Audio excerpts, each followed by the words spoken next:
সময় একটা ভিখারিনী মহিলা দুইটা কন্যা সন্তান নিয়ে আসলো এবং আমার কাছে ভিক্ষা চাইলো।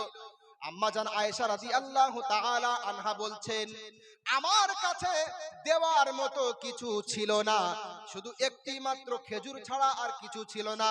তখন আমি ওই খেজুরটা ওই ভিখারিনী মহিলাকে দিয়ে দিলাম। এই খেজুরটা পাওয়ার পরে এই ভিক্ষুক মহিলাটা খেজুরটা দুই খণ্ডে বিভক্ত করলো এবং দুইটা কন্যা সন্তানকে দিয়ে দিল। তা থেকে নিজে কিছু খেলো না। একটা খেজুর পাওয়ার পরে সেইটা দুই ভাগে ভাগ করলো আর কন্যা সন্তানদের মধ্যে দিয়ে দিল, নিজে কিছু খেলো না। বুঝতে পেরেছেন? দরুদ শরীফ পড়েন আল্লাহুম্মা।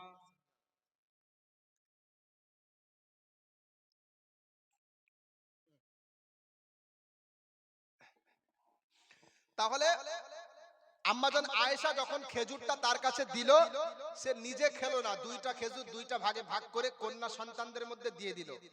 এরপরে উঠে চলে গেল। তো আল্লাহর নবী যখন বাড়িতে আসলেন, আম্মাজান আয়েশা আল্লাহর নবীকে বললেন যে এই এই ঘটনা ঘটেছে। রাসূল মুহাম্মদ সাল্লাল্লাহু আলাইহি ওয়াসাল্লাম যখন তিনি এই ঘটনা শুনলেন, তখন বলছেন, আমার আল্লাহ যদি কারো এই জাতীয় কন্যা সন্তান দিয়ে পরীক্ষা নেয়, দুইটা কন্যা সন্তান, তিনটা কন্যা সন্তান, এইভাবে কন্যা সন্তান দিয়ে যদি আল্লাহ কাউকে পরীক্ষা নেন, আর সে যদি ধৈর্য ধারণ করে, অন্য হাদিসের মধ্যে আছে যদি ধৈর্য ধারণ করে, আল্লাহর প্রতি রাগান্বিত না হয়, আল্লাহর প্রতি অসন্তুষ্ট না হয়, কন্যা সন্তানদের শিক্ষার ব্যবস্থা করে, ভরণ পোষণের ব্যবস্থা করে, তাদেরকে নিয়ে সন্তুষ্ট থাকে, আমার আল্লাহ বলছেন জাহান্নামের মধ্যে আর ওই পিতামাতার মধ্যে এই কন্যা সন্তান প্রতিবন্ধকতা সৃষ্টি করবে। বলেন সুবহানাল্লাহ। তাহলে কন্যা সন্তান পেয়ে আপনারা খুশি না অখুশি? খুশি তো? জান্নাতে যাওয়ার একটা রাস্তা তৈরি হয়ে গেল কন্যা সন্তান। তাহলে এখন কি করতে হবে? আপনার জান্নাতের রাস্তাটা আরো ক্লিয়ার করতে গেলে কি করতে হবে? কন্যা সন্তানকে ওই রকম লিপস্টিক পরিয়ে, ওই রকম মাথা আলগা করিয়ে, ওই রকম অর্ধলঙ্গ পোশাক পরিয়ে ওই মেলা বাজারে ঘোরাতে হবে, তাই তো? কি বলেন? জান্নাত পেতে গেলে কন্যা সন্তানকে বেপরদায় ঘুরতে দিতে হবে, তাই তো নাকি? জান্নাত পেতে গেলে কন্যা সন্তানকে লালন পালনের মতো লালন পালন করতে হবে, ইসলামিক শিক্ষা দিতে হবে। যতটুকু শিক্ষা না করলে তার ঠিকানা জাহান্নাম হবে। যতটুকু শিক্ষা না করলে হারাম হালাল বুঝতে পারবে না, জায়েজ নাজায়েজ বুঝতে পারবে না, নিজের জীবনে ইসলাম মেনে চলতে পারবে না, ততটুকু শিক্ষা তাকে দেওয়া লাগবে। এবার বলেন কোন কোন পিতামাতা আছেন, হাত তোলেন, যারা কন্যা সন্তানকে 5 ওয়াক্তের নামাজ শিক্ষা দিয়েছেন, কন্যা সন্তানকে ইসলামের সাধারণ জ্ঞান শিক্ষা দিয়েছেন, যেগুলো জরুরি। হাত তোলেন দেখি, আছেন কেউ কেউ? আপনি আছেন কি মাদ্রাসায় পড়েন নাকি মেয়ে? উনি তো দেখি সবসময় হাত তুলছে। আপনি? মাশাআল্লাহ, আল্লাহ কবুল করুক। বলেন আমিন। আমাদের তো মাশাআল্লাহ বাংলা পড়ার জন্য আলাদা মাস্টার থাকে, ইংরেজি পড়ার জন্য আলাদা মাস্টার থাকে, আর আরবি পড়ার জন্য আলাদা মাস্টার তো দূরের কথা, মাস্টাররা বারবার বলছে আসো আসো আরবি শেখাবো, আসো আসো, তারপরও আসে না। ঠিক না? ঠিক বলেন। আমাদের গ্রামে মক্তব আছে, অনেক বাচ্চারা আসে, অনেকে আসে না। তো তাদের গার্জিয়ানদেরকে যখন বলি আপনার বাচ্চাকে মক্তবে কেন পাঠাও না, তখন কি বলে জানেন? হুজুর সকালবেলা আমার বাচ্চার পড়া থাকে। তার মানে এই মক্তবের যে পড়া, আরবি পড়া, এটা কোনো পড়াই না। এটা কি না বলেন? এটা কোনো পড়াই না। আর ওই ইংরেজি বাংলা পড়া, নিয়ম করে ইংরেজি বাংলা পড়ছেন আর আরবি থেকে দূরে থাকছেন, মরেন তারপরে বুঝতে পারবেন। কবি কত সুন্দর কথা বলছে জানেন? এই জাতীয় হতভাগা দুর্ভাগা যারা আরবি শেখে না, ইসলাম শেখে না, তাদের তাদের তাদের যে ভাষা, তাদের যে মনোভাব, এটা কবি কত সুন্দর করে নিজের ভাষায় বলেছেন।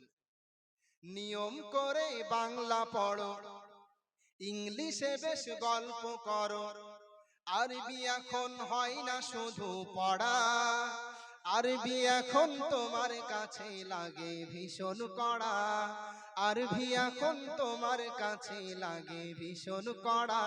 ঠিক না? ঠিক না? ঠিক না? অনার্স তোমার ইংলিশে হয়, নিজেকে জ্ঞানী দাও পরিচয়, অনার্স তোমার ইংলিশে হয়, নিজেকে জ্ঞানী দাও পরিচয়, নাম বলো না এমডি দেওয়া ছাড়া। ঠিক না? ঠিক বলেন। অনার্স করছে ইংরেজি ভাষাতে, বুঝলেন? নিজেকে বড্ড জ্ঞানী পরিচয় দিচ্ছে, আর নামের আগে এমডি, এমডি, এমডি ছাড়া নাম বলবে না, মোহাম্মদও বলবে না, শর্ট ফর্ম বলবে, এমডি বলে নাম লিখবে। ঠিক না বেঠিক বলেন? নামের আগে এমডি লিখবে। নিজেকে মহা পণ্ডিত মনে করছে, ইংরেজিতে অনার্স করে নিজেকে জ্ঞানী পরিচয় দিচ্ছে, নামের আগে এমডি লিখছে। আর কি বলতে জানেন? কি বলছে জানেন? আরবিটা কেউ পড়ে নাকি? পড়লে বলো হবে বাকি। আরবিটা কেউ পড়ে নাকি? পড়লে বলো হবে বাকি। ইংলিশের মতো কি আর পড়বে সারা? বলছে যে আরবি পড়ে কি হবে? যদি আরবি পড়ি তা আরবি পড়ে লাভ কি হবে? ইংরেজি পড়লে যে সাড়া পড়বে সমাজে, অমুকের ছেলেটা ইংরেজিতে কথা বলতে পারে ঠুসঠাস করে, একটা প্রতিষ্ঠিত ছেলে, এরকম এরকম বলবে। আরবি পড়লে কেউ কি বলবে নাকি? এই তো আমরা মাশাআল্লাহ আরবি টু আরবি পড়ে থাকি, আরবিতে অ্যানসার করি, আরবিতে কথাও বলতে পারবো, তারপরেও আমরা সমাজে অশিক্ষিত মূর্খ। ঠিক না? কিছু ডাক্তার মাস্টার এমন আছে, এরা আলেমদেরকে দেখলে সহ্য করতে পারে না। আছে না নেই বলেন? আছে না? ছোট নজরে দেখে আলেমদেরকে দেখলে। হুজুর মানুষ, মোল্লার দৌড় মসজিদ পর্যন্ত, বলে না? এরকম করবেন না, বিশ্বাস করেন, এরকমটা করবেন না। নিঃসন্দেহে আমাদের উদ্দেশ্য অনেক ভালো ছিল। আমার পিতামাতা জানতো, আমাদের পিতামাতা জানতো ছেলেটাকে যদি মাদ্রাসায় পড়ায়, মসজিদে ইমামতি করবে, মাদ্রাসায় শিক্ষকতা করবে, আমার বাচ্চাটা 8,000 টাকার বেশি ইনকাম করতে পারবে না, আমার বাচ্চাটা 10,000 টাকার বেশি ইনকাম করতে পারবে না, কিন্তু আমার বাচ্চাকে যদি মাস্টারির চাকরি করায়